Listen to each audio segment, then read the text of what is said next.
have on hand, or if you don't and you're into stir fry, I'm going to talk you into keeping certain things on hand in your pantry, like soy sauce and cornstarch and a few other ingredients. So sip of coffee and I'm going to get to work on recipe number 1. How are you today, Ann? Exhausted. She said she's exhausted. Oh goodness. Well, you can get some sleep after the show today. Okay, so the first thing I'm going to do is make a quick marinade. We're using, it's a beef and broccoli stir fry, so it's up to you what kind of beef you want to use. You could pick up just a breakfast steak and slice it up really, really thin. You could do sirloin. You could do, you know, if it's in your budget, beef tenderloin. Sometimes if you get one of those whole beef tenderloins when they're on sale and you want to save the center cut to do a, you know, a special dinner, but you've got those end pieces, those are great in stir fries. But one of my favorite cuts of meat to use in a stir fry, a flank steak. Very, very lean, very affordable, not a lot of fat, and I just cut them up against the grain, so on an angle into thin strips, and that's what I'm using today. So I want to make a quick marinade, especially for flank steak. It needs a marinade to help tenderize it and give it some flavor, and this is going to give your beef just some wonderful flavor. So we're going to start out with a half of a cup of soy sauce. You could certainly use low sodium soy sauce. And this is not only going to be, we're going to use half of this for the marinade, and then we're going to use the other half of it for actually a sauce that's going to go with you know, the whole stir fry sauce.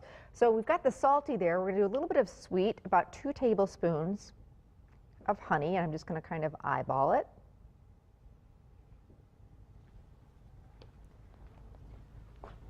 Heating up if you have a wok, that's fantastic, or just a big skillet. You need a lot of surface space when you're doing a stir fry. Then I've got 3 cloves of garlic that I'm just going to give a rough chop. Doesn't have to be perfect because it's just going to go in a sauce and a marinade. So we'll just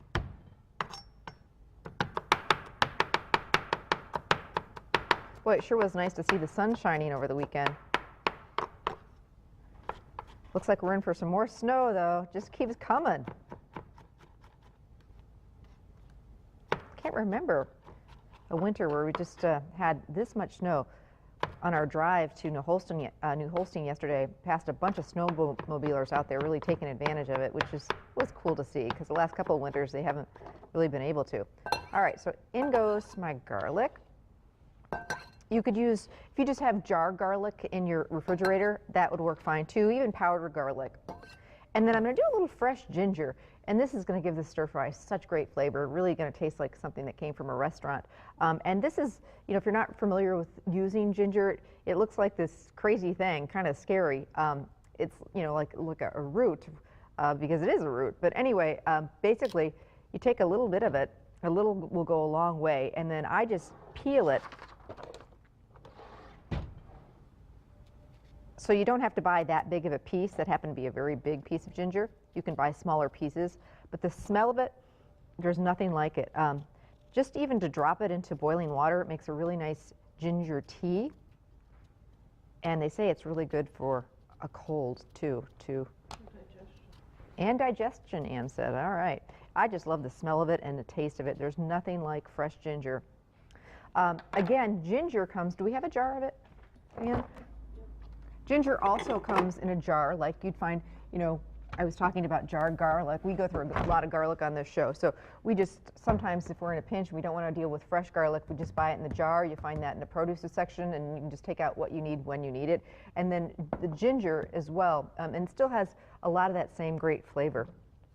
It does smell wonderful. So if you're into doing, you know, stir fries and things like that, and you don't want to hassle with the fresh ginger, this stuff works great. Just a couple different ideas to keep in your fridge, you know, to be able to do quick fixes like this. All right, now we're going to take, you could use a knife just to really give it a fine chop. I'm using my microplane because I happen to love it. And we're going to do some fresh ginger into this marinade. Smells so good. Now, if you do buy some fresh ginger and you're like, what in the world am I going to do with all this? It really, if you wrap it well, it'll keep in your refrigerator for at least a few weeks. I'm also told you can freeze it, so you can wrap it up real well and put it in the freezer. Do you like the smell of fresh ginger, Ann? Yeah. Oh my gosh, it smells so good. And like I say, it's going to kind of take this stir fry to a whole nother level. So, okay. So there's our marinade, the garlic, so easy, soy sauce, honey, and ginger. And we're going to take half of that marinade, not all of it, half of it, and get it over our beef. And we're going to save the other half. So we're going to keep that. All sorts of great flavor there. And then I've got I love to marinate in a Ziploc baggie like this. Oh, or you'd use a glass or a plastic dish. You'd never want to marinate in metal because it can react with the acid that we've got going on here and the soy sauce and kind of give everything a bad flavor. So just coat this really well, and you can do this all day long. You can do it 24 hours, or if you just have 30 minutes, that's fine too. So into the refrigerator this goes. And now we've got some that's been marinating and really gotten some great flavor. And it's important to, when you take the beef out of the marinade, if there's a lot of liquid, in this case there isn't, to take a paper towel and just kind of pat it dry, because we really want to get a nice sear on that beef. So big skillet here, some oil, and I'm going to do this in batches. Yes, smoking hot, and that is what we want actually. So I'm just going to get my beef into this hot pan, and that's the sizzle you want to hear. Notice I'm kind of spreading the beef out so it'll get a nice brown color. It won't turn gray. I'm not overcrowding the pan is I guess what I want to say. Okay, so that's going to be very quick. And I'm going to get to work on some of the other ingredients here. It's a beef and broccoli stir fry, but I thought we'd add a little bit of red pepper for some color. And it's so good for you, and it looks so pretty. Some red pepper strips. Just going to slice those into thin strips. Just went to the grocery store, got some fresh broccoli florets. I really believe when you're doing stir fries, fresh is so much better. And then I've also got some scallions. Turn the exhaust fan on when you're doing this. We're dealing with a very hot pan. So your kitchen will kind of smell like a Chinese takeout place. That was a real smoking hot pan. Okay, so we're moving that beef around. A little bit more oil. And now I want to take the remainder of the sauce here, add some cornstarch, about a tablespoon of cornstarch, and some beef stock. And this is going to be our stir-fry sauce. So I'm going to get the beef out of the pan, and I'm going to add my vegetables. A little bit more oil, don't need a whole ton. And I'm going to do my broccoli in here. And I'm going to do my red pepper. And when I do that, I really got to keep these moving. I really want some nice crisp vegetables. I don't want, you know, when you're doing a stir fry, you don't want mushy vegetables.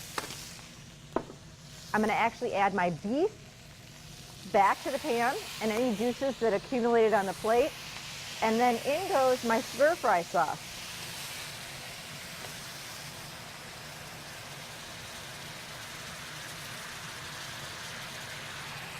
So I'm just checking the clock here, 12 minutes, and we've got it stir-fry. In that time, we cooked up some rice, white or brown rice, it's up to you.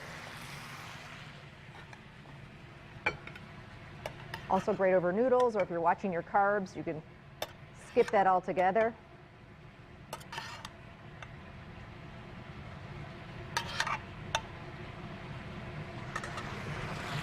And we're to the finish line. See how that sauce thickens up a little bit with the cornstarch there? So we're going to take some of the beef and the broccoli, red pepper. I was very careful to not overdo the vegetables. And then I like to garnish this